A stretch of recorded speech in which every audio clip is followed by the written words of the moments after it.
નામ હશે બે આરોપી, શું આખી હકીકત છે, શું કરી?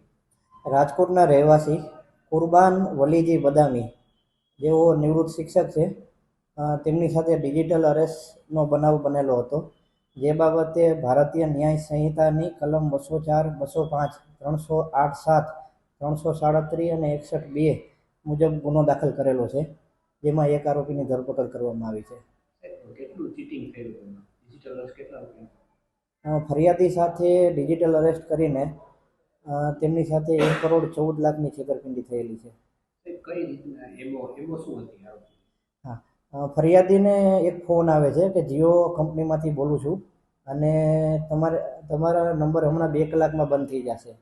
પછી એમને વિડીયો કોલ મારફતે સાયકોલોજીકલ પ્રેશર આપીને એમને જણાવે છે કે તમારો મોબાઈલ નંબર એ ચાઇલ્ડ પોર્નોગ્રાફી, મની લોન્ડરિંગ અને સાયબર ટેરરિઝમ જેવા ગુનાના કામે ઉપયોગ થયેલો છે.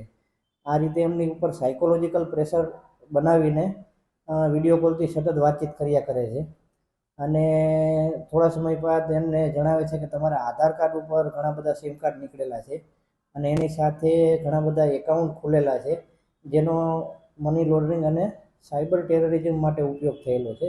આ રીતે એમને ધમકી આપતા હતા. આરોપી કોણ છે ને કઈ રીતે એનું શું? આમાં એક આરોપીની જેતપુર ખાતેથી ધરપકડ કરવામાં આવેલી છે, જેનું નામ છે સુજલભાઈ વિઠ્ઠલભાઈ લાખાણી, જેના એકાઉન્ટમાં કુલ 4,97,000 જેટલી રકમ આવેલી છે. આ ખબર કેવી રીતના પડી કે આ લોકો ડિજિટલ અરેસ્ટ છે? કેટલા દિવસ સુધી ડિજિટલ ફરિયાદીશ્રીને 20 દિવસ સુધી ડિજિટલ અરેસ્ટ રાખવામાં આવેલા હતા. આને શું રોલ છે આરોપી?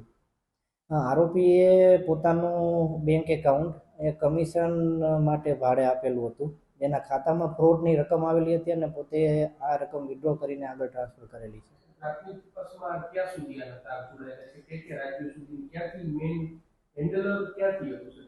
આ પ્રાથમિક તપાસમાં હરિયાણા, ઉત્તર પ્રદેશ, રાજસ્થાન, મહારાષ્ટ્ર અને ગુજરાતમાં આના તાર જોડાયેલા છે.